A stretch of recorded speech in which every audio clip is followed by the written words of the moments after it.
am I so quiet? Probably because I turned the wrong one on. Hello? Whose house? Your house. My house. Yeah, it's in the middle of the street. Well, that's our house. No, yeah, our house. Anyway.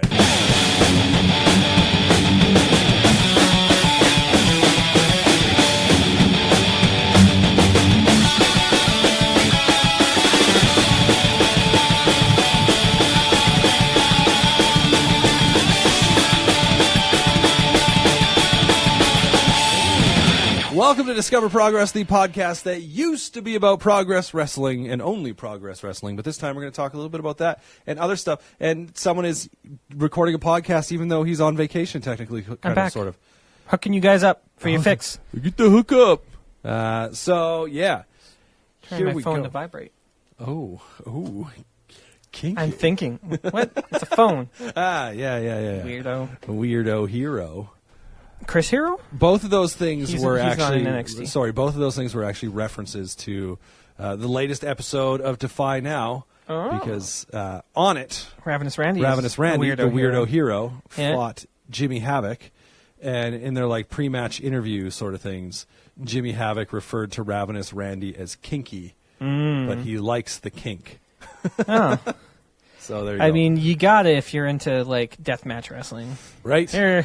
I wonder, yeah. So anyway, that was a fun little watch. The latest episode of Defy Now is like over 2 hours long. It's a long one. It was a good one. But that match was neat in the sense that it featured the only wrestler I remember from my first ever indie show wrestling against a prominent player with the first ever indie promotion that I really enjoyed, really fell in love with, sort of thing. Right. So that was kind of neat. Anyways, it was a good little match. If you can find it, Defy is on all sorts of those different wrestling subscription Smash services. TV, Demand Progress. Yeah, it's on Demand Progress for sure. It's on Power Slam for sure. They have their own thing. They're like everywhere. Yeah. But yeah, definitely a good show to go watch. There's some fun stuff on there. Even a good old fashioned chain match. Right, I remember seeing that. Yeah, so a Shaft, who is I'm kind of slowly warming up to him. The Defy crowd loves him. Yeah. He's like a big fat Damian Priest. What? I don't know. Clearly you haven't watched Shaft. I don't really know what Shaft He's not big Shaft? and fat. Yeah. I hear he's one bad mother. He is actually, that's the funny thing, is his thing is he's the baddest mother effer in wrestling. Shut your mouth. Yeah. But he fought, who did he fight? Oh, Alexander? Hammerstone. Who is straight out of the African savannah. He's fresh from his safari. MLW openweight champion or national. He's some new belt that MLW just the most open of all weights. Yeah, he beat Brian Pillman Jr. to win that belt. But anyway, he came over, had a chain match. It was actually pretty sweet because those kind of matches, much like last man standing matches, I'm always a little bit because it's like this long process to get your finish typically, right? Yeah. Whereas a pin, you can roll someone up. A pin could legit come out of nowhere or a submission. But when you got a win like that, or remember when John Cena and Rusev had the flag match? Oh, yeah. Ever so slowly, carting the flag up the ramp. Yeah, just like these dumb sort of ideas where, sure, they're great in the sense that it's something a little bit different. But what I liked about this match, right now, pause. If you do plan on watching it, you don't want the finish spoiled. Stop listening right now and go watch it. Then you can come back. So there we go. That was your warning. That goes for anything and everything we talk about. If we start talking about something and you're like, shoot, I haven't watched that yet. You might want to stop and go watch it. Yeah, stop and go watch it. We're going to ruin it for you. Yeah, but the finish was pretty awesome because the premise is you got to touch all four corners in a row, right? And then you have to get a pin. No. But you're just chained to the guy. And so the finish was, at the same time, it was creative, I guess, and a little bit confusing. And I don't know if that actually counts at the same time. So what happens is he grabs Hammerstone. He hits him with a finisher or whatever and goes to touch the first turnbuckle. And he goes, no. And then he picks him up and he wraps the chain through his mouth. And then so they're back to back, and he's basically dragging Hammerstone with him, right? So he can't pull on the chain. But every turnbuckle he touches, Hammerstone touches. Like he's just getting dragged down, right? He's like, So Shaft hits it. Hammerstone just like nonchalantly, bam, whacks it, goes on to the next one. They get to the last one though. So for me, I'm like, that should technically break up his 4 in a row. Right. Hammerstone has touched it, right? You're no longer, and so they do it Shaft, Hammerstone, Shaft, Hammerstone, Shaft, Hammerstone. As they get to the 4th one, Hammerstone goes to like turn it around and hit it, and they have a little bit of a scuffle. And Shaft eventually hits the 4th one. But I'm like, any other time in the match. So it was neat because I just loved watching Hammerstone. I'm like, please do this. Like, just hitting the turnbuckle as they went by. I actually wanted him to win in that moment because I thought that would have been brilliant. But any other time in the match when that would have happened, like a scuffle like that, it would have broken up the 4 in a row thing, right? So I'm like, it was a little bit weird there. Unless they, like, have this rule that they don't explain where it's like, you know, you have a couple, you know, like, say 5 to 10 seconds or whatever to touch. You know, so if he had to go punch Hammerstone, he could do it and come back in time. But anyway, it was kind of a neat little finish, good little match. But so go out there, even though I just ruined the ending for you of that match, and watch the latest Defy now. If you love indie wrestling and you're not watching Defy, do you really love indie wrestling? I don't. Apparently. Although you did try to watch the Jimmy Havoc Ravenous Randy match last week. But and they kept freezing the stream. We were having some issues. I don't know if it was the internet or what, but anyway, I eventually tried to like watch the rest of the card and put it off so we could watch that together, and finally I was like, I'm just going to watch it. That's fair. I'm just going to watch it. But before we get into anything outside of that, it's time for Adam's question of the day.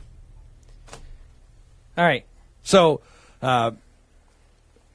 like forewarning on this one, in prepping the question, I have spoiled something for myself. Which then I heard you kind of like say something, and then I was thinking a little bit later, I was like, I think you spoiled something for me as well. Because then I saw, I'm not going to go into this. I saw, because this hasn't aired yet, but I saw potential spoilers for things, and I was like, and then you said something, and I was like, So anyway, go on with your question that I'm assuming now has nothing to do with that because we don't want to spoil it. It has nothing to do with that. It's in a similar vein. NXT Women's Champion. Okay. Storied history of championshipness. Right. There's a 2-time champion. Right. A 510-day reign. Okay. But that's not what I'm going to ask. Who was the youngest champion? Oh. I'm going to guess the youngest champion is also the longest reigning champion. And maybe also the first champion? 510 days is the longest. It is the longest? Is the longest. That was not the youngest champion. Okay, but my guess... Asuka was the longest. Oh, yeah, that makes sense. Sorry. Duh. How do I forget about Asuka? But Paige is my guess. Paige is correct. Champion. Who's the oldest? Oldest champion. Okay. My guess would be Asuka. Okay, hold on. I gotta... 2 more guesses. Oh. There's not that many women. Yeah, I was going to say, wait a minute. So then, is it the current champion? Yes. Shayna Baszler, also the 2-time champion? 2-time champ. She was 18 years older than Paige was when Paige won. When she first won. Paige was 20. She was 38 when she... Shayna is 38 years old. She is now. I assume she's around that. Okay. She could be not 39. when she first won the belt. I think when she first... Well, I don't know how that... I don't know how that works. She's had a belt for almost a full year, I think. Yeah, well, she had it broken up in there for a bit by Kairi Sane. For like a week. Was it only a week, or was it... No, I think it was 71 days, sorry. Yeah. By the way, trivia, Kairi's reign, shortest reign, 71 days. Really? That's actually pretty impressive. Yeah. When you think about it. Like, that's still 2 months. Yeah. That was one takeover to the next. 510 days. That's the shortest. So Johnny women's championship. The women's championship. Okay. I was like, wait, yeah. That's a curious question for me now, though. Is who is the shortest reigning NXT champion of any kind? My guess, actually, if it's not Johnny Gargano, right, it is Mustache Mountain. Right. Mustache Mountain is not. Are you wanting? Oh, of all the NXT championships. Okay, so that one. I can look that up because... Which is very fitting while you look that up, because after we're done discussing the Adams question of the day, we're going to talk about Progress Toronto, which, of course, Mustache Mountain, very prominent players in the Progress scene. I don't think... Oh, yeah, one of them was on. One half of Mustache Mountain was on Progress Toronto. So how many days do you think the shortest reign was? Oh, geez, I don't know. Well, I guess because they typically have... that 1 week in between where they show, like, before... Let's say the shortest is 14 days. It's way too high. Yeah, okay. Was it Mustache Mountain? It was the shortest? Mustache Yeah, Mountain, because yes. they went from, I guess... They went from takeover to a taping and lost immediately on the first taping. Was it TakeOver? No. No. No, they won it. They won it in... It was the UK tournament. And then they lost it probably on the taping. The next taping, yeah. But it was 2 days. 2 days. That's hilarious. 2 days. Which, Sunday to... I mean, it would have actually been longer. Slightly longer, yeah. Because, yeah, like any of those... And technically, any of those ones where they lose on those first tapings is only going to be a couple days. Yeah. But yeah, that is funny. So, Progress Toronto. Good show. It was a great show. Good show. I don't know. No, it was a great show. Good. Watch your mouth. Good show. Watch your Multiple goods. slutty mouth. Multiple goods. Here's the thing. I will say this before we kind of get into any of the details on it. It wasn't like, I don't know that it necessarily had any like all-time matches on it, right? Like, but I do think as far as a Progress show in general, it is easily one of my favorites. Yeah. And I think it was just like how everything went together. Like, I mean, I'm going to look at on Grapple, which you should sign up for. They don't sponsor us. Grapple, sponsor us, Yeah, please. Grapple sponsor us. Come on. GRAPPL. Yeah. We don't need. They only one vowel per. It's like an Apple thing. Yeah, well, it's not an Apple thing, but It's iGrapple. iGrupple. Apple has the E at the end of their name. I don't even know what you're trying to say with that. iGrupple. iGrupple. It's go get yourself on Gripple, okay? But like looking at the card, I mean, the first match on the card was Jordan Devlin versus Travis Banks, The Bankster and the Devster. Yeah. and it was real good. It was real good.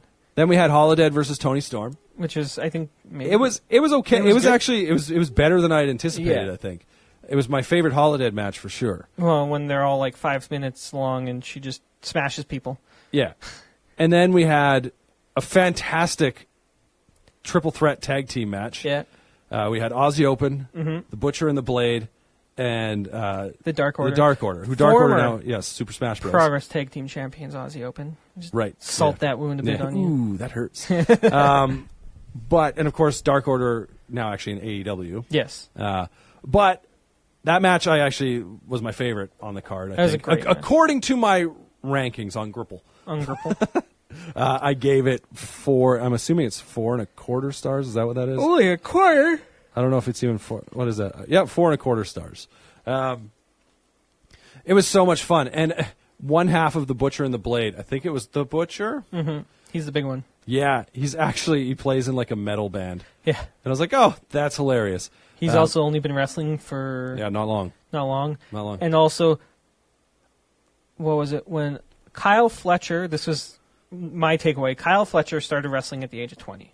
Okay. The Blade, I don't remember his name, had been wrestling for 20 years prior to that. Wow.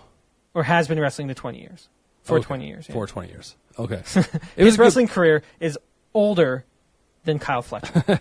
It was a good match, though. Also, this was a little weird moment because that tag match, that triple threat tag match, was the end of the first half, which was Which was actually half the show. Yeah. 3 matches in the front, 3 matches in the back. Yeah. But normally they would cut to this thing, and maybe that'll happen because I did notice something that it said this is like an early release of it, and the graphics haven't been added yet. So they'll do another release where it has all the name plates and all that kind of stuff. But yeah, instead of going to, because that's what I was anticipating, normally they'll be like, hey, Progress, upcoming shows, and they'll have this list of shows. And then Jim will come back and he'll do a little thing in the ring, right? And it's all good, yeah. And now he didn't do that anyway because this brawl broke out between Trent Seven and Eddie Kingston. I guess I'm assuming it was the hardest cut. Yeah, exactly. I'm assuming in Progress shows, obviously having never been to one, that during the intermission, Jim, before they come back, gets up and says stuff. But yeah, the wrestlers come out, they sign stuff, whatever. Much like like the PWA. PWA, the indie shows that we go to here, wrestlers will come and mill about. Yeah. But so I'm curious to know how they set that up because obviously that was the plan. And I thought it was great. How great would that have been to just be there and all of a sudden you hear Kingston and Trent Seven like yelling at each other and then fighting. And when they first showed it, I was like, "What is happening?" Because it was like this camera that was nowhere. It was nowhere near them. You could see a scuffle going on, and it was just kind of funny because at first, first guy I identified was Eddie Kingston. Yeah. And then The Mad King of Yonkers. I wasn't looking at the card to see which match was next, and there was this part where he kind of threw Seven, and Seven kind of runs by the camera. And at first, because his hair was doing something crazy, I was like, "Is that Enzo Amore?" I was like, "No, the Battle of New York, maybe." Well, I saw his hair and some of the beard. I'm like, "That looks like Trent Seven." Yeah, what's going on? Yeah, and then they had this whole scuffle, and finally they make their way to the ring and have an all right match. Yeah, it was a good match. Yeah. Really. I think before the match starts, does Eddie Kingston cut a promo too? He starts yelling at Trent about how this is NXT's best and British strong style. Did he have the mic though? He did take the mic. Okay. Yeah. And then their match happens, and I don't even remember who wins. Trent. Did he win? Yeah. So that means I think Trent's got a couple, because Trent beat Paul Robinson too recently, who then has a title shot. Go figure, right? But in this, or at the end of the match, then Eddie Kingston does a little thing about how, and I don't know, I feel like I'd read somewhere, whether it was on Twitter or whatever, someone basically describing Eddie Kingston, or maybe it was the commentary. You never know when he's going to retire or something like that. He's always like teasing retirement. And then so in this little post match thing, he said, a year ago he was thinking of packing it in.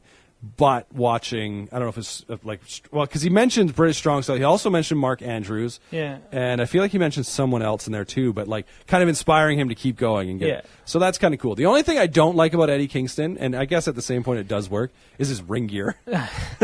His ring gear is the baggiest. Indie to the max though, of just guy has poor ring gear and just grabs whatever and thinks it's a good look. But the baggiest. But it does gym pants. Yeah, it does at the same time kind of suit him. Mm-hmm. I mean, whatever. It's what Kevin Owens would be wearing if he was wearing pants instead of shorts. Right. Yeah. Right. He looks like Kevin Owens. The only Eddie Kingston matches that I've actually watched have been his Stuff in Progress over the last couple months, and then I did see a match with him on. Oh, what was it? It was some random show, indie show that I just started watching that was happening at WrestleCon or something like that. Right. And he came out and he was one of the first matches. I was like, who is this guy? But as soon as he grabs the mic, I love him. He's great. And so, his promo at the end, he kind of basically said, I was just saying all that stuff at the beginning as a joke. I actually love you guys. Thanks for doing what you do. So that was pretty cool. And then he retired. Yeah. And, I don't know. And then he left his boots in the ring. Which was weird because he wasn't wearing any boots. He had sneakers on. Then maybe the surprising match of the card. I was not expecting it to be that great. Even with the players involved. I don't know anything about Jody Threat. Right. This is the second match I've seen. Yeah, and then the WWE Performance Center video. And the video of her in the WWE. I was like, who the heck is this lady? This lady. Who's this girl? Where's Michael Richard Blaze? So she teamed, that's all we were watching it for, to see if we could spot him. She teamed up with David Starr against Chris Brooks and Jordan Grace, otherwise known as CC Grace, which is funny. And there was a little bit of the Chris Brooks, I think, at the beginning of the match, kind of playing the get out of the ring, lady, I want to fight the guy sort of thing.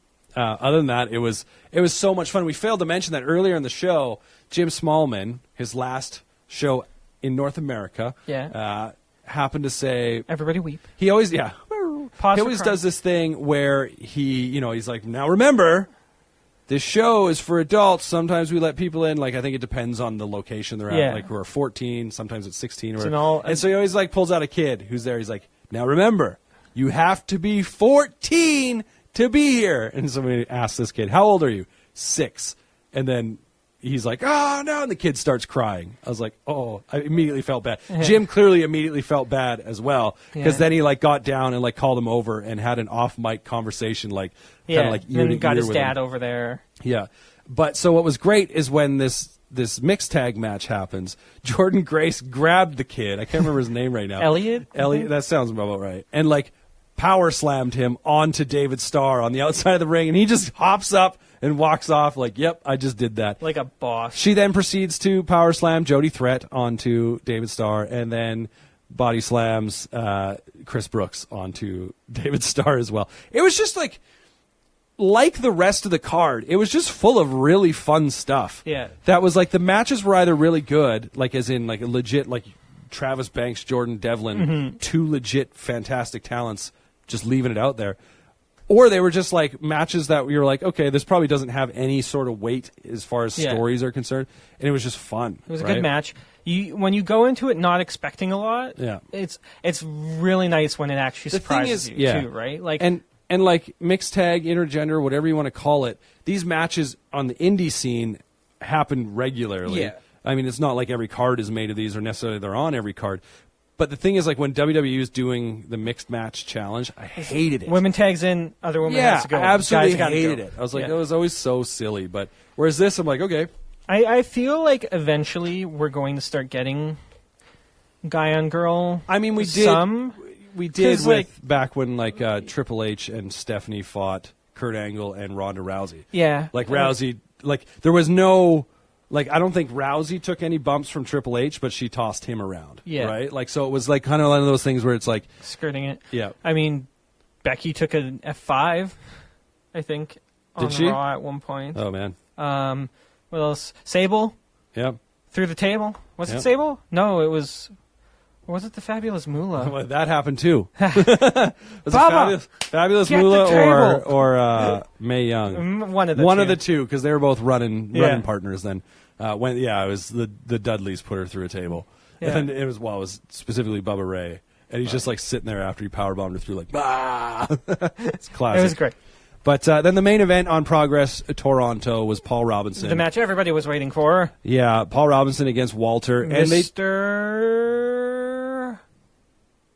Not wrestling. Robinson! Here's to you, Mr. Robinson. Which is what you would say when you meet him, because he is a frightening man, and you would not want to antagonize him. Yeah. They did a great job of the whole, like, David versus Goliath sort of hope spots. I thought it was one of the better, like, because, I mean, the last match I can think of in that particular vein that I watched was... Probably Pete Walter? Nah, I wouldn't put Pete in that same category. I mean, but like Finn Balor against Brock Lesnar. Leo Rush, Keith Lee. That was actually... I don't know how many times they fought, but there was one particular match where, Keith Lee just kept catching Leo Rush and setting him down. Yeah. Stop it. But, no, specifically, like, Finn against Brock. Yeah. But this, I just felt like they did it in such a different way. And it was fun to watch. I mean, I knew that Walter was going to win because I feel Walter is going to, if and when he loses that belt, he's got to lose David Starr, right? Yeah. Like and then Starr will go over to WWE and take it off of him there. And then we'll just have a double champion again. Just the tag team and that one. This is all I'm just waiting for Jordan Grace to finish her Impact contract and wherever else she is. And then she's going to go to WWE and just beat the pants off Toni Storm. Sure. Why not? And Jazzy Gabbert, because they'll be a tag team by then. Weird. Okay.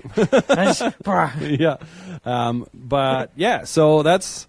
It was a good little show. Yeah. I did like how they really played into like the last time Paul Robinson was in Toronto was for the World Kickboxing Championships and stuff like that. Like he is a legit badass. Yeah. And I mean, like he looks like he'd walk up to you and stab you in a dark alley, even if he didn't know your name. In reality, he'd just walk up to you and kick your head off. He'd probably just kick your head in. Yes. But they really made him look like a threat to Walter. Yeah. Which was interesting. Like, Walter obviously outmuscled him. Yeah. But, like, he had he knocked Walter. I think he gave Walter more of a run than Pete Dunne did in their their UK championship match. Maybe. Did Pete Dunne beat Walter once and then lose, or did he just lose straight out to Walter? Pete Dunne lost straight out to Walter, yeah. Did he? I thought he beat him at one point, but maybe not. He also lost straight out to Travis Banks. Spoilers. Oh, like in progress. In progress. Way back. I was debating actually going back and kind of like cherry picking some of those early matches, like being like, oh yeah, like say the Jimmy Havoc story that was happening or whatever. Finishing that off. Yeah, and then I remember how poorly those early progress shows work at work, where we watch a lot of this stuff. Great jobs we got. But yeah, no, Progress Toronto. I thought it was so much fun. Like, I don't know how much of that show is necessarily like progressing stories. Outside of like, while Robinson had a title shot, Walter dispatched of him. That's cool. Like, obviously there were no other titles defended on the show. There was another title on the show. Yes, Toni Storm. There was 2 more titles because Jordan Grace is the Progress Women's Champion. Did she bring the belt out? Yeah, she was wearing it. Why would she? She's Progress. Yeah, totally. But I just don't remember seeing it. So I think I may have accidentally, like, when I watched that match, I think I watched it after, like, I had to go start again. And of course, like, the problem with Demand Progress and these pivot share it's hard things, to find. Yeah, they used to, off. with the early Progress chapters, you actually had chapters so you could go and click on matches. Yeah. Whereas now they don't do any of that, and there's also no resuming if you've left off somewhere, right? So it's like, I hope they get that sorted out, because that would just then put it over the top. Also, exclusive, not really an exclusive, I tweeted at Progress and said, hey, do you plan on making, for those of you who have Apple TV, an Apple TV app for Demand Progress? And they said the Pivot Share guys, I think they said our dudes at Pivot Share are working on getting it available in the coming months. So that would be sweet. I just hope that also means like upgrades to like adding features like that. But now the next thing you need to do is try to get Jim Smallman on the show. Yeah, I tried that, remember? He's like, I've got an hour, ask me anything. And it's like, come on my podcast. And he said, I'm not allowed to do podcasts right now. I was like, that's just like a polite way of saying no. Paul. Thank you. Yeah, friggin' Uncle Paul. Friggin' Uncle Jim. Uncle Paul. Uncle Paul, let Uncle Jim talk to us. So here's the question. Do we go to Uncle Paul's news? We could talk about... Or do we do NXT UK first? UK Cardiff first? Yeah, so NXT UK this week. Save the big news for last. Yeah, we'll kind of like quickly, I think, jump through UK. We did have another match announced for Cardiff, which is... Two. Do we have two? Two officials. Two matches officially made. Oh, one was made official. That's right. Yeah, one was made official. So, but we got Banks versus Dar. Yeah. In what will probably be a really hard-hitting match. It will be. They both kick very hard. Yeah. And then it's official. Your favorite wrestlers. That's not how that works. What? Mark Andrews and Flash Morgan Webster are David Starr's favorite wrestlers. Okay. Go on. It's fact. Go on. I mean, I don't know that for sure, but I'm sure. Are in a tag match versus Gallus. Yeah. And the grizzled young veterans. Yeah. Who are both putting on the NXT UK Championship and the Progress Championships on the line. Whoa, it's going to be great. That's a lie. Just the NXT UK So, like, that's a bit tag of a... Tag team championships. So it's a slight throwback to our TakeOver What If episode, where I predicted that South Wales subculture would be in this match, and it would be a multi-team match. I got the other team... Two teams wrong. Yeah, because I said it would be a four-way. Yeah. I also got two of the teams right. Yeah, so that's pretty awesome. Yeah. But I'm hoping, I would be so pumped if Eddie Dennis actually... Like, if that all comes true, not necessarily the heel turn after, I think that would be fantastic, but on Cardiff, if he actually comes out and helps them. Yeah. And there was a little tweet thing going back and forth, like Eddie Dennis had tweeted about, Mike Hitchman. Oh, yeah. Wild Boar, and how him and Primate were fighting Imperium, and he was going on about Mike Hitchman being from Wales and whatever, and he's like a good guy, blah, blah, blah. And then he's like subtweets that. He's like, oh, yeah, I guess Mandrews has a shot to get into whatever. He's like, but he sucks. Or are we supposed to be friends now? And then Mark Andrews tweeted a picture of them all together smiling. Aww. He's like, yes, come on. Come on, man. So it's thankfully we don't have to worry about Eddie Dennis's cross promotional but I felt like, stories anymore. Yeah. We got one. Eddie but Dennis, it would have been but it also would have been a really easy way for them if they do that to like bridge that and go, okay, it's like, okay, we're done. So yeah, we'll see if that happens. Because Eddie Dennis is the greatest. Eddie Dennis is the greatest. And we had a little bit of a neutralizer for Travis Banks. Of course, Travis Banks is going to be fighting Walter for the UK Championship. I'm waiting for the day they change the name to the NXT UK Championship. You mean Tyler Bate? What did I say? Travis Banks. Yeah, Travis Banks. That's what you wanted to happen. That's what I wanted to happen too. I didn't want that to happen. I'd much prefer this match on TakeOver. The Don, fresh off his win over Eddie Kingston. Yeah. Flew from Toronto. All the way to the UK. Good. And she drops pro. I just beat Eddie Kingston. Now I'm here to beat you, Walter. And then they have a scuffle. Well, he just helps out. Yeah, well, it's weird because he came out first. Yeah. Right? Like, he came through the crowd and was in the ring. Because Walter was all pissed because he knew Travis Bate would attack. Yeah, well, Tyler Bate. You just called him Travis Bate. I did too. You didn't call him Travis Banks. You called him Travis Bate. Travis Bate. Norman Bates. Well, yeah, he was upset. Yeah, because Imperium was being taken out one by one in the back. Attacked.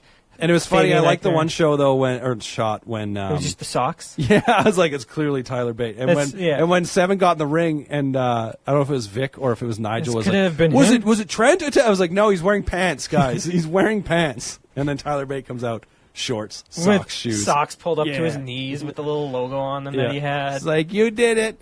But yeah, it was just funny because Walter comes like storming down to the ring, and then Bate and shows up at the top of the ramp. He's like, "Who do I go for?" And Wolf was there. Did Wolf come out at that point? Wolf was out with Walter, and then Bate attacked him. Maybe Bate beat him up with a chair. Yeah, and then he's like, "Who do I fight?" Yeah, it was great. But anyway, so interested to see what we've got brewing there because the story has been it's 4-on-1. Yeah. Right. So now it's 4-on-2. They're still outnumbered. The card's almost set. Yeah, but we'll see where that happens. So that's like next week, right? Yep. Yeah. Exciting times. Next Catterday. Next Catterday, which you better send me pictures of your cat. You don't have a cat. Tweet them at Discover Progress. I don't at Disc Progress. You don't have a cat. I don't have a cat. I have a Doge. Oh yeah. Tweet me pictures of your cat on Catterday at Disc Progress. Poor Radzi kept getting yelled at. Yeah. Poor Radzi. Poor Radzi. Okay, we'll get through NXT as well, and then we'll talk about. So we got set up for a match 6 months in the making. 6 months in the making, and they gave it a video that was 6 months in the making worth.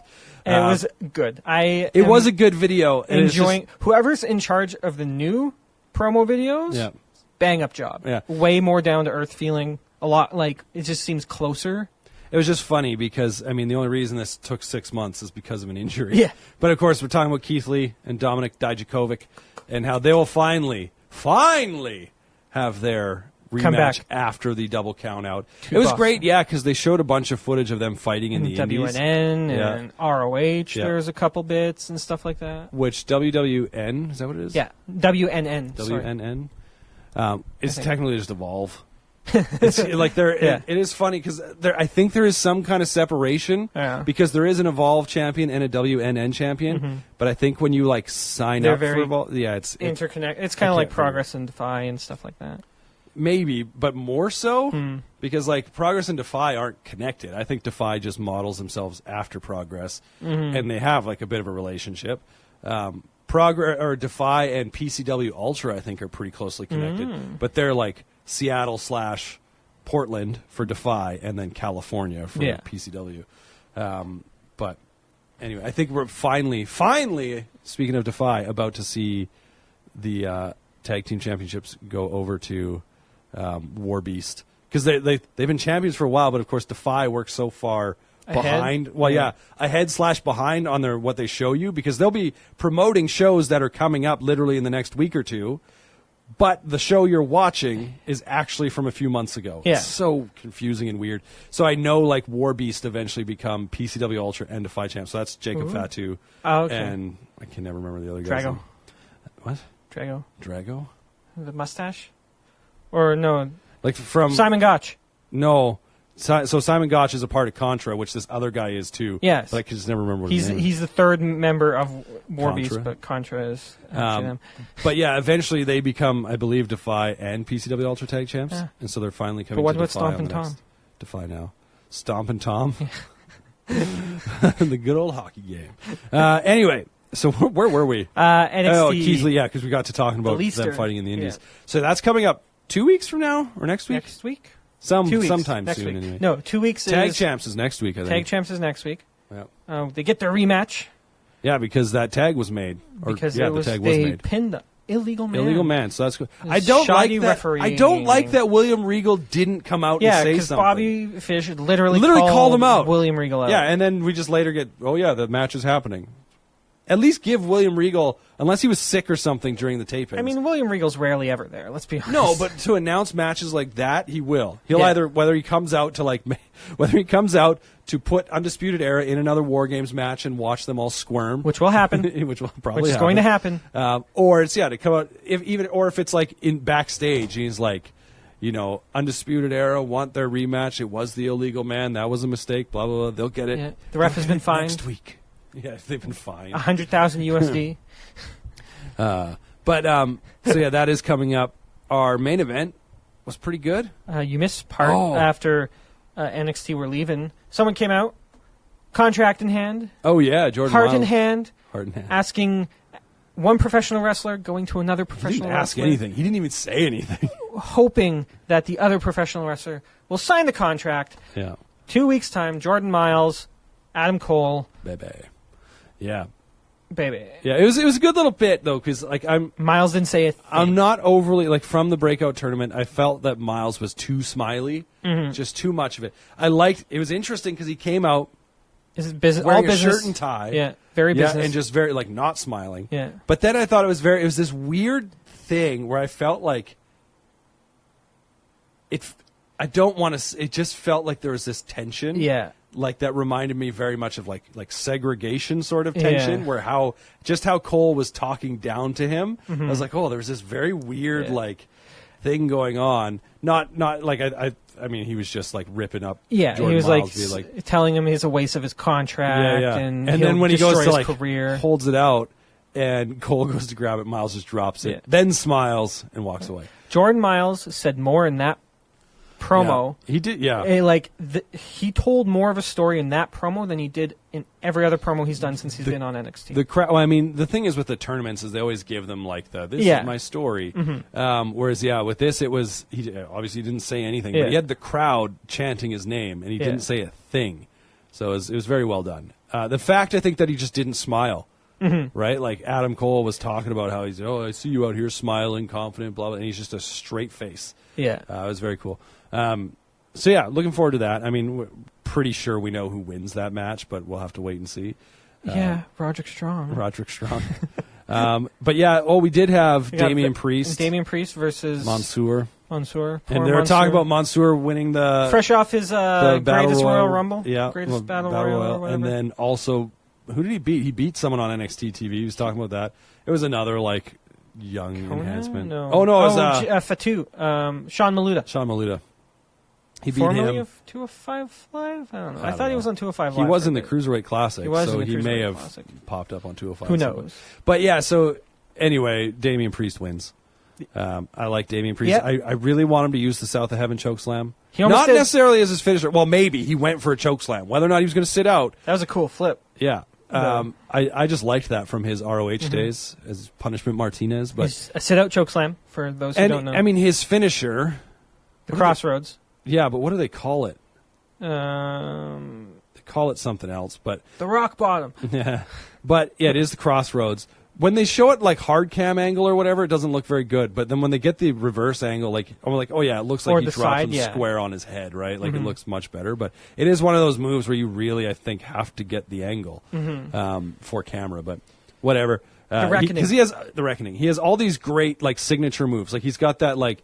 spinning hook kick. Yeah, whatever it is. He did a spinning forearm smash. He's got all these things, and then he finishes with a Crossroads. It's like, all right. He also does like this. Well, it was what do they call a water slide? Waterfall? Oh yeah, the crucifix powerbomb, but instead of over his head, he drops you off to the side. Yeah, but I mean the difference between that and a powerbomb though is like a powerbomb, you pick him up crucifix and then you throw him forward, right? But this, he just picks him up crucifix and then like basically steps out from underneath him, so he falls to the side. But he's got these different things. But I'm liking him. Interested to see where they take him because he is still undefeated and he's beat he beat Keith Lee.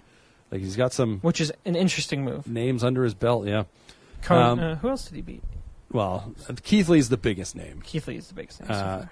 Yeah, and then I mean our main event actually ended up being really quite good. Really, really good. Matt Riddle and Killian Dane, and I thought. So we had the Mia Yim versus Vanessa Bourne match, and then it was a match. Shayna came out to gloat. Oh, yeah.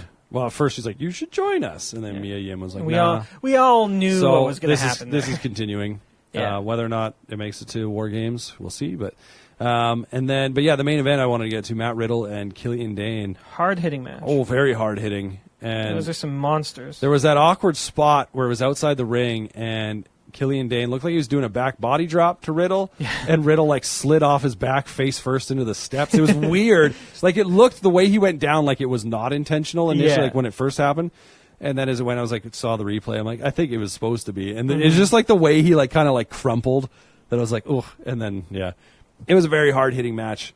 Killian Dane finishing it with 3 Vader bombs. Yes. And I thought at the end of the match, I thought for sure that Matt Riddle was going to be. We're just not going to see him for a bit because he came out with the injured ribs. Yeah. Dane worked the ribs the whole time. Vader bomb. They're talking about internal bleeding. He was bleeding from the mouth. All this stuff. And then after the match lanes, Dane gets to the top of the ramp, and Riddle gets up and runs out of the ring after him and jumps him. So who knows? Yeah. We didn't see what happened after that because they went backstage and then it went to black and that was it. Yeah, we got to see our boy Bronson Reed. Oh, yeah. Face off against the worst. Just the worst. Just the worst. That's not even his gimmick anymore. No. Shane Thorne. I'm assuming he's just going to go through all the breakout people, maybe. I guess. At least the faces. I mean, Shane would be next. Because he can't go ACH just yet. I think Jordan it would just Miles. have to be the faces. I mean, you could make an argument for Garza.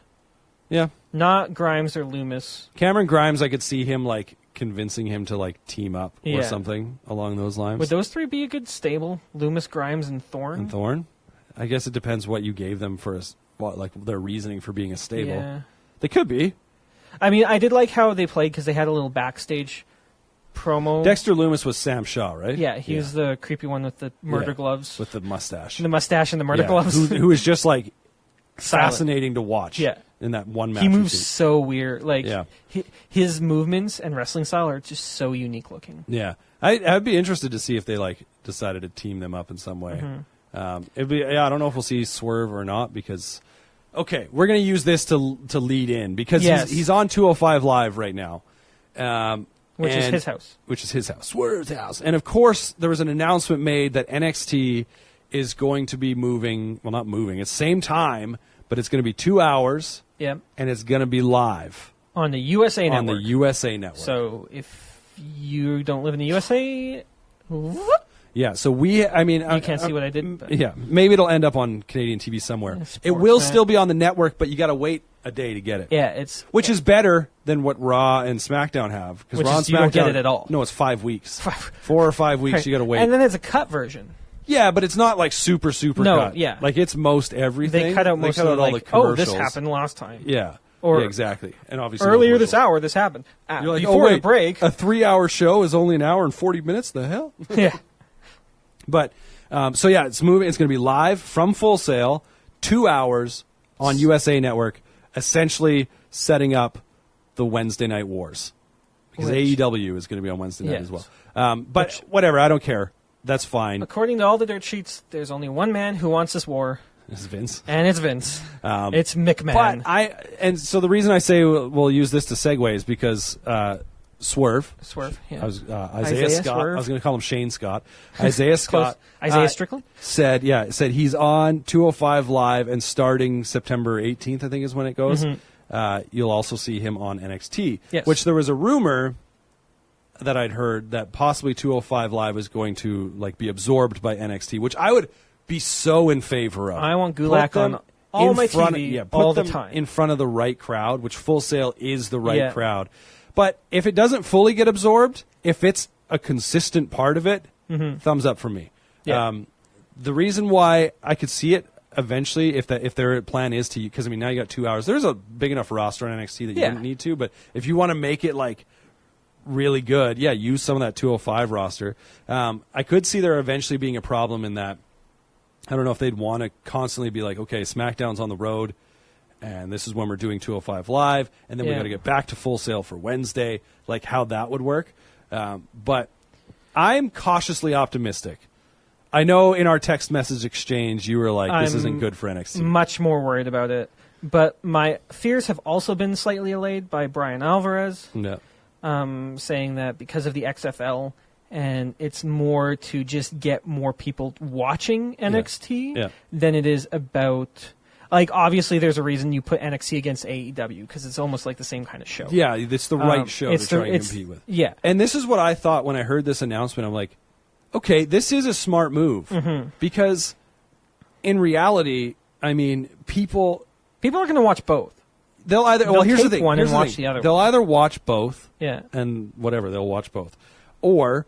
the people who watch shows like NXT and AEW and, there's a certain group of people that just like to complain about how bad the main roster is. And I just choose, for the most part, I'm I don't really watch it. I'll pick and choose matches that I go, that seems interesting. The main roster has some of the highest caliber wrestlers and performers in the world right now. It's very true. It's not their fault that they're being kind of forced to go slower. Yeah. And it's the story, the writing isn't there. But what I'm saying is, those people who, though, absolutely love Raw and SmackDown and stuff are not going to stop watching it. No. Right? Like, they're going to continue watching it. And now they might watch NXT. They might. NXT against AEW, like you said, is more like the product that makes sense to go against anything. If you want to create that competition. And so I'm cautiously optimistic. Like, I know obviously the rumors of Vince being more involved, but I'd also read some stuff that it was like Vincey fingers in the pot. That Vince was going to be more involved with helping to run a live show. Yeah, which as opposed to calling the show. Right, and so rewriting all the story. We'll see how it goes. My bit is like that I'm a little bit disappointed about is the shift for when we can watch it. Yeah. We don't watch NXT until Thursday anyway, but it's Thursday afternoon we watch it. Yes. So now, like, that's not possible. And it's 2 hours. And so it's 2 hours. Can't watch it at lunch. Now, granted, and do a podcast. It'll be less than 2 hours by the time it hits the network. Yes, that's true. Because you won't have commercial breaks. That's right. It'll be about like an hour 45, but that's still a long time. It is a long time. On a Friday. Like that's my one concern. And and then we got to figure out, okay, what does our podcast schedule look like? Because right now we currently wait until we've watched NXT, because by that point we've watched NXT UK. Yeah. And anything else we've been watching, we've watched, whatever. We watch NXT UK live. Live. And then we podcast as soon as we're done watching NXT. So that'll have to change, and I wonder how it'll work. But, I mean, we'll see. I am cautiously optimistic for the product and to see what they do with it. Mm-hmm. For all I know, it may just feel the exact same and be 2 hours long. Yeah. And, but I'm also kind of a little bit like, okay, if we can infuse some more of this talent that's on 205, that seems to be floundering a little bit. But they have some great guys on 205. Oh, they sure do. Just in front of the wrong crowd. In front of the wrong crowd. And so, I mean, whatever. It is what it is. And it also makes me optimistic for War Games and what that will look like. Could it be like a 205 invasion angle? I mean, maybe. You could definitely do that. So, cruiserweights versus NXT, yeah. Throw in as NXT UK that could be group. The War Games 12 match. men, NXT, or they could do 8 women. Yeah. Or 9 women. I don't know where you're getting all those women from. Oh, Shayna. Yeah. And her her gals. Like a tag match. No, in the cage. Yeah, War but like tagging up, teaming up. Yeah. Yeah. Okay. Not, that's possible. Yeah. So like the 3 girls. Yeah. I don't know, Mia. I thought maybe you were saying initially like for the belt. I'm like, who are the 8 competitive women that are believable to put in that match? Although that match could make a lot of people. Rhea Ripley, Toni Storm, Shayna. That's it. Oh, wait a second. I could see like NXT versus 205 in War Games. That would be cool. Could be interesting. But or it'll just be the Undisputed Era.